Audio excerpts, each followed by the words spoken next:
two masses m1 and m2 are connected by a light rod and the system is slipping down rough incline of angle theta with horizontal.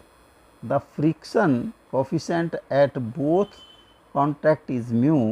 Find the acceleration of the system and force by the rod on the block, one of the blocks.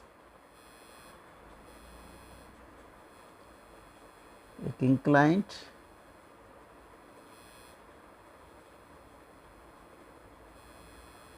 Theta, इस पर दो block ए और B रखे हैं और ये एक light road से कनेक्टेड है. दिस इज ए, इसका मास m1, दिस इज बी, इसका मास m2.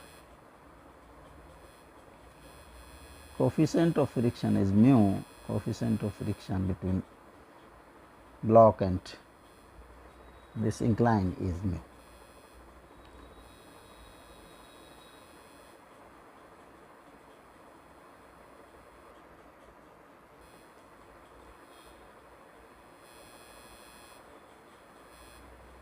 अगर हम एक इंडिविजुअल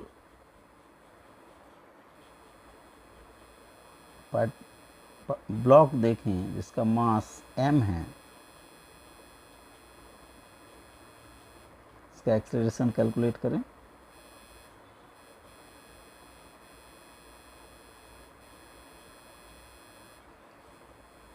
m, इसका वेट डाउनवर्ड एक्ट करेगा mg. इसके दो कंपोनेंट होंगे mg cos theta, mg sin theta. इसका रिएक्शन r और इस पर एक फ्रिक्शनल फोर्स F अपवर्ड लगेगी. अगर frictional coefficient of friction is mu, then F will be mu r. तो R is equal to mg cos theta and F is equal to mu mg cos theta.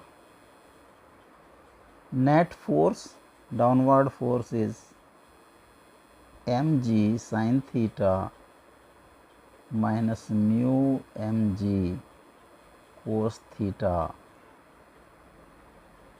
और mg sin theta minus mu cos theta. Friction होगा F by m, m से divide कर देंगे तो ये आ जाएगा g sin theta minus mu cos theta. जो एक्सेलरेशन है और inclined plane does not depend on mass, it depends on mu. Hence यहाँ पर अगर देखें m1 और m2, जो coefficient of friction is same, इसलिए इनका acceleration will be same and that will be equal to g sin theta minus mu cos theta. This will be the acceleration of each block. जब दोनों block same direction में same acceleration से चलेंगे तो tension in this light road will be zero. तो tension zero होगी और acceleration g sin theta minus mu cos theta.